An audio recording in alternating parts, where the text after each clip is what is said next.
Fala aí, fanático vascaíno, fanática vascaína. Que alegria encontrar você aqui. Chega deixando o seu like. É a mãozinha que está aqui embaixo que é muito importante para o nosso canal, para que o YouTube recomende a outros vascaínos. Se inscreva, dá aquela moral. E tem uma bomba. Você viu aí, na nossa thumb.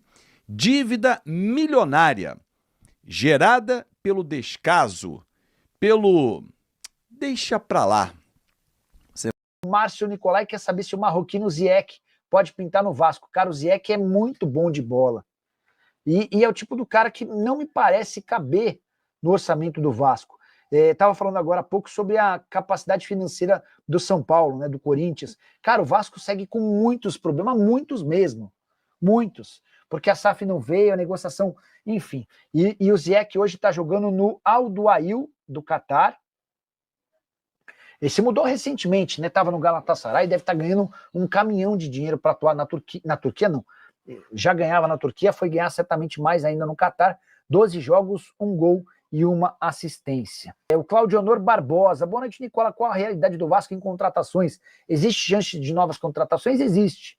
Mas nesse modelo de atletas que cheguem de graça ou perto disso.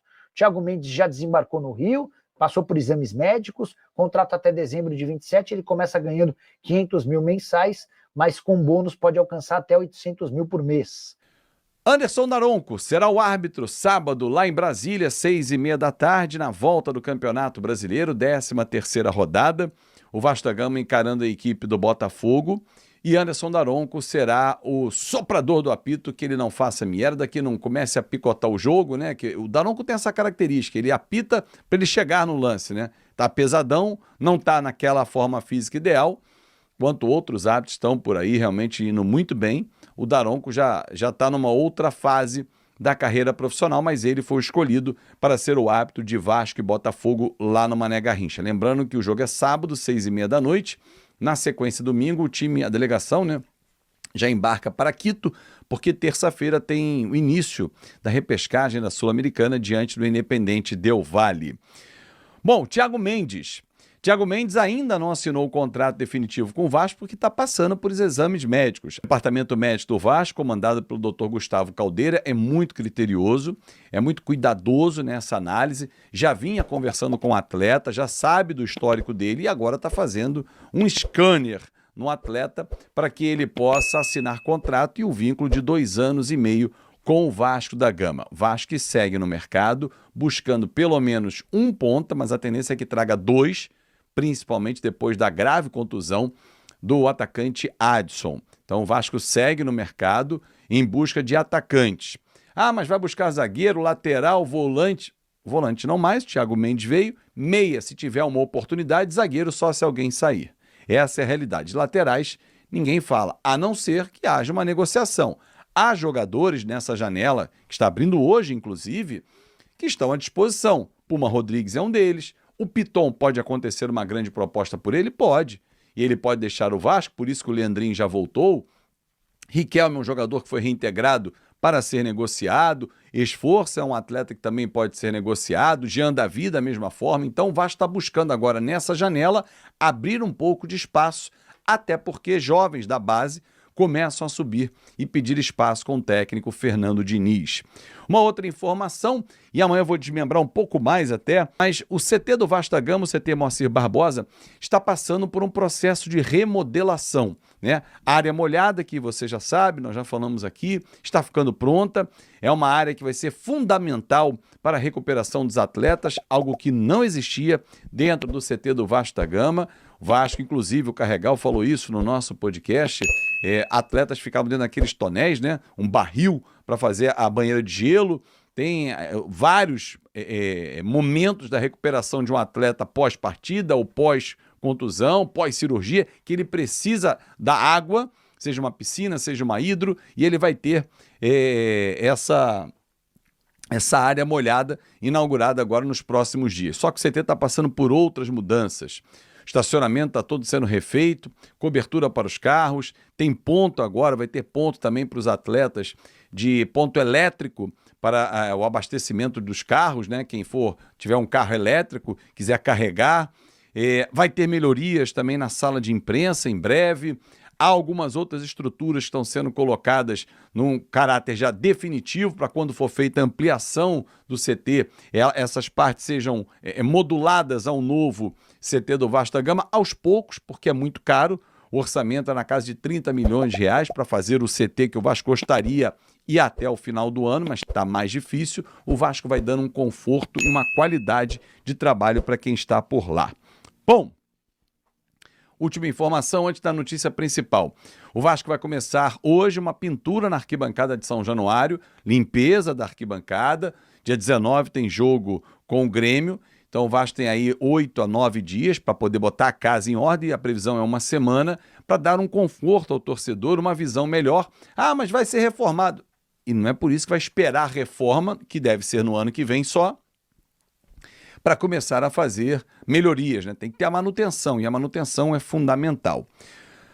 Bom, deixa eu trazer aqui a notícia principal do nosso vídeo. Você sabia que a cada dia que passa, as caixas pretas vão sendo abertas no Vasco da Gama? A última caixa aberta e que, pasmem, beira a irresponsabilidade ou é totalmente irresponsável, há praticamente 20 anos, o Vasco da Gama não paga IPTU das suas sedes. Sede Náutica da Lagoa, Calabouço e o Estádio de São Januário. E o pior, as administrações que passaram pelo clube foram empurrando, sabedoras do débito.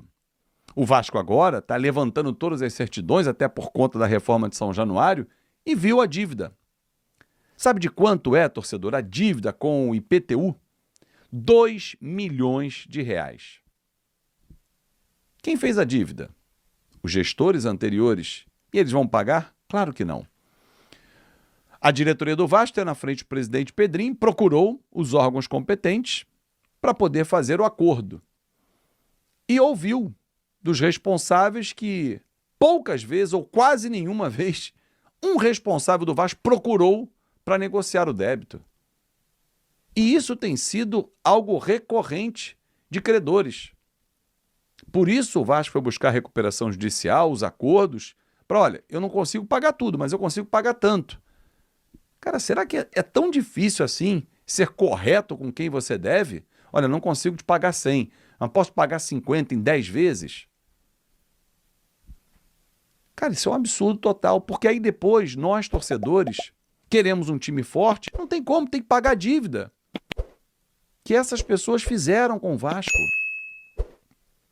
Não estou dizendo que o Pedrinho é santo, que o Jorge Salgado é um demônio, que o Alexandre Campelo, o Eurico, o Roberto, não estou dizendo nada disso. Estou trazendo fatos, torcedor.